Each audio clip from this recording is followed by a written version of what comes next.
Nung nirelease to nung April, halos lahat siguro sinabing overpriced or not worth it itong phone na to that time. And actually, isa na ako sa mga nagsabi noon kaya hindi na rin ako bumili nito. Para kasi sa presyong 20 to 23,000 pesos that time, marami kasing mga mas sulit or mas worth it bilhin sa price range na to before. Pero after lang ng ilang buwan, biglang bumaba yung presyo nito sa 10,000 to 13,000 pesos. And dahil dyan, from overpriced to oversulit na yung naging branding niya. Dahil meron na itong panalong performance, solid na display, magandang camera, and matagal na software support. Kaya kung naghahanap talaga kayo ng budget phone na gusto nyong gamitin ng pangmatagalan, masasabi kong ito na yung phone para sa inyo. At ito lang naman ang Samsung A37 5G. Kaya kung interesado kayo sa device na to, tara, pag-usapan natin kung para nga ba talaga sa'yo. Okay, unlike sa ibang mga phones or mga budget phones na nasa 10,000 to 13,000 pesos price range, okay yung build quality nito actually. Dahil meron tong glass front and glass back na protected ng Corning Gorilla Glass Victus Plus. However, plastic frame lang yung ginamit dito. And isa rin yan sa main reason kung bakit nung una tong nirelease, medyo taas kilay ang lahat para sa kanyang build quality. Pero ngayong nasa presyo siya na 10,000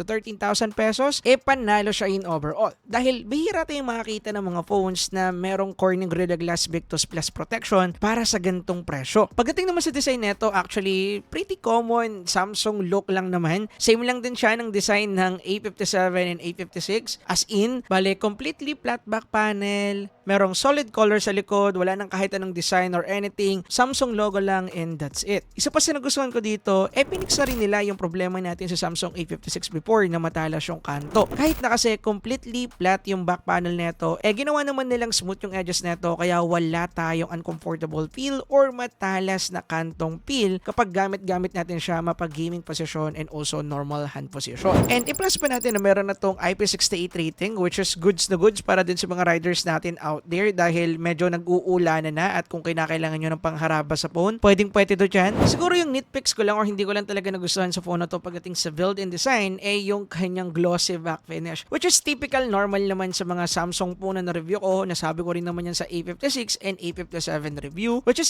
nitpicks lang naman and wala namang masyadong major cons. Ngayon naman, pag-usapan natin yung good sa performance ng battery na to. Kahit na kasi 5,000 mAh battery capacity lang yung meron sa phone na to, halos kaya niyang sumabay sa mga phone na meron ako dito na merong 6,000 to 6,500 mAh battery capacity. Based kasi sa paggamit ko dito, yakang-yaka niyang tumagal ng isang buong araw. However, gusto ko lang linawin na light and moderate lang yung paggamit ko sa kanya. Mostly dito ko ginagawa yung mga common activities or tasks na ginagawa ko sa phone ko. Dahil yung pinaka naging sistema ng buhay ko ng mga nakaraan linggo more on scripting, editing, and also voiceover. So, hindi ko masyadong nagagamit yung phone ko. And dahil nga siya yung backup phone ko noon, ang madalas ko lang nagawa sa kanya manood ng Netflix and also mag-reply sa mga comment nyo sa Facebook. Hindi ko nilagin dito yung YouTube account ko since nagre-reply naman ako using my PC that time. So, ang gusto ko lang sabihin dito kung usapang light moderate gaming, yakang-yaka niya itong tumagal ng isang buong araw. Same ng mga phone na merong 6,500 mAh dito, gaya na lang ng daily driver phone ko na Poco F8 Ultra. And gaya din naman ng sabi ko sa inyo sa ating A56 and A57 review, yung pinakabintahin talaga ng mga phone na to is yung pag-optimize nila sa mismong device. Maganda kasi yung optimization nila pagdating sa battery or dun sa overall phone, kaya hindi ganun kalakas mag-consume to ng power kahit na naka-standby mode. Napansin ko kasi sa mga phone na nagamit ko before, especially sa Poco and Transsion phones, kahit naka-standby lang ng ilang oras, nagbabawas sila ng 5 to 10%. But to be fair, ganun din naman itong ating Samsung A37 at yung Samsung A57 na na-review ko before. Pero hindi naman sila ganun na 5 to 10% yung nababawas. Mga 1% lang, 2% lang. It depends kung naka-turn on yung internet natin. Mabilis na rin naman itong i-charge dahil supported na nito ang 45 watts fast charging support kaya wala din problema. Which is, aabutin lang ng kulang-kulang 30 minutes yung charging time neto from 20%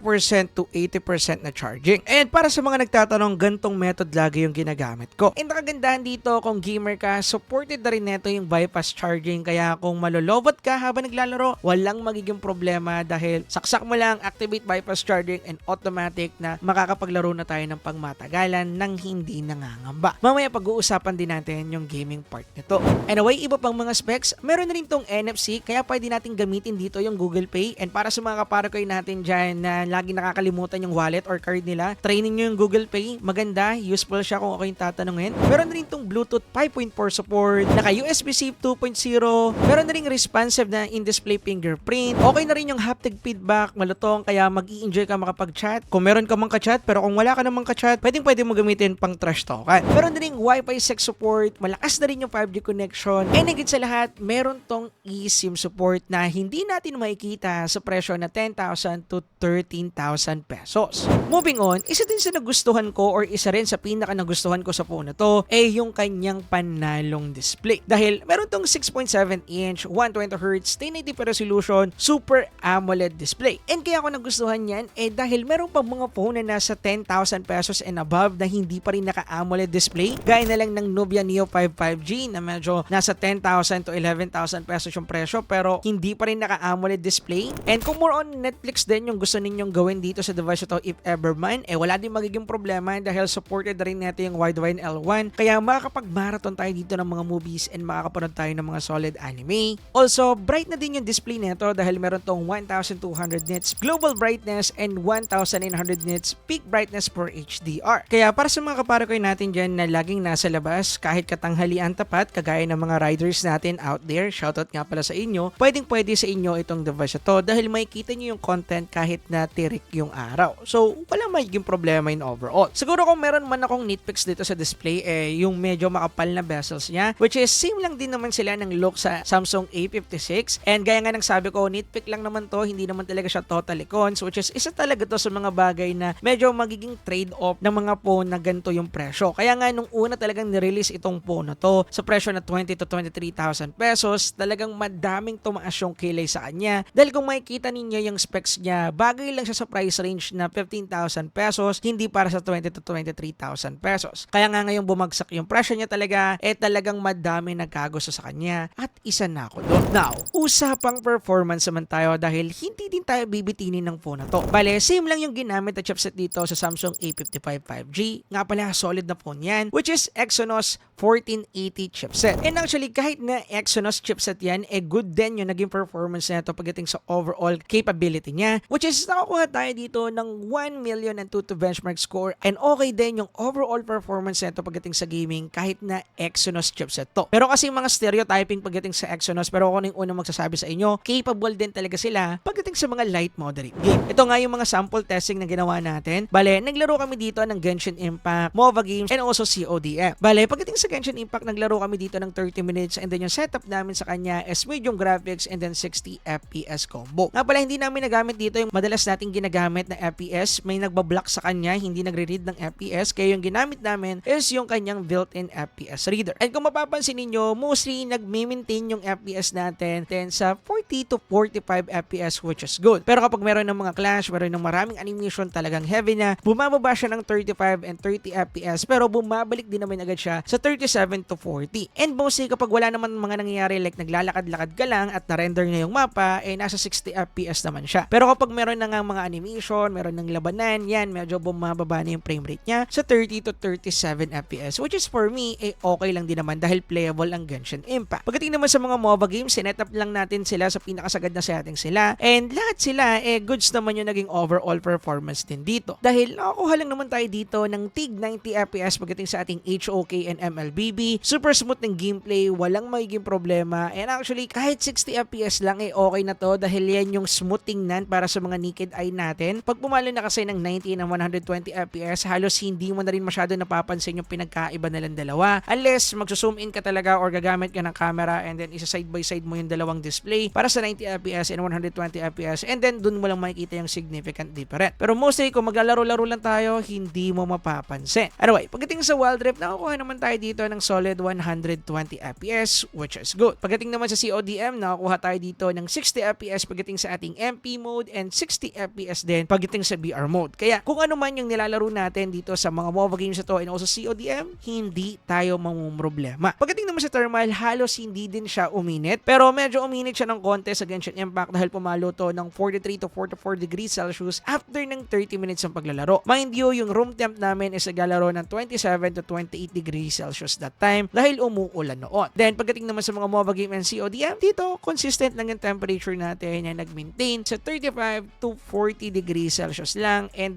walang naging problema in overall pagdating dito. Kaya in overall, pagdating sa gaming capability ng device na to, actually, mas worth it pa siya kung ako yung tatanungin kaysa sa Nubia Neo 5 5G. Ang lamang lang talaga doon is meron siyang shoulder trigger sensor, pero pagdating sa frame rate, di hamak ng mas optimized to or halos kasing dikita niyo yung performance. Kaya hindi talaga natin masasabi na pangit ang Exynos chip. Ako na yung unang magpapatunay. Yeah. Ngayon naman, pag-usapan natin yung pinaka worth it na segment para sa phone na to, which is yung kanyang software. Bale, currently, naka One UI 8.5 na po tayo dito and under to ng Android 16. And yes, mga kapare ko, nasa latest One UI version tayo dito since ngayon lang din naman 2026 to na release. And nakagandahan dyan, makakakuha tayo dito ng 6 years software support update para sa ating security patches, and magkakaroon din tayo dito ng 6 generational major update, meaning aabot pa to hanggang Android 22. Kaya nga gaya ng sabi ko sa inyo kanina, if naghahanap lang kayo ng phone na pang daily driver, as in pang work, pang pasok, or talagang kailangan nyo lang ng phone na magagamit pang contact, and also medyo sideline ng konti sa Netflix and also gaming, goods na to dito pa lang sa segment na to dahil magagamit pa natin siya ng pangmatagalan. And kapag dating naman sa usapang green line problems or green line issue, don't worry, wala po tayong natala na kahit anong report about sa A-series sa Samsung. Sa S-series sila madami, pero sa A-series, lalo na doon sa mga bagong release na A-series, wala tayong nababalitaan na merong green line problem. Anyway, hindi din papatalo yung camera segment na to. Meron tong 50 megapixel main camera, 8 megapixel ultra wide, 5 megapixel macro, and 12 megapixel selfie camera. And pagdating sa mga output na nakuha natin dito, masasabi ko na pwede na, panalong-panalo for me, at least para sa isang mid-range level phone. Hindi siya pwedeng ipanglaban sa mga flagship level phone out there, pero in terms of quality, in terms of overall output, decent na siya kung ako yung tatanungin. And for me, pasado sa akin yung camera segment nito kung ako yung tatanungin. Talagang kinakailangan lang natin medyo umanggulo ng tama at kumuha ng magandang proper source of lighting para makakuha tayo at makapag-nail tayo ng good looking photos. May mga part kasi na hindi niya napaprocess yung detail, and meron din mga part na medyo hindi ganoon ka-okay yung kanyang HDR, like medyo sabog yung highlights, and meron din mga part na hindi nakikita yung detail ng shadow, which is typically normal para sa isang mid-range level phone. Pagdating naman sa video capability nito, kaya nito mag-shoot ng 4K at 30 FPS and 60 FPS pagdating sa ating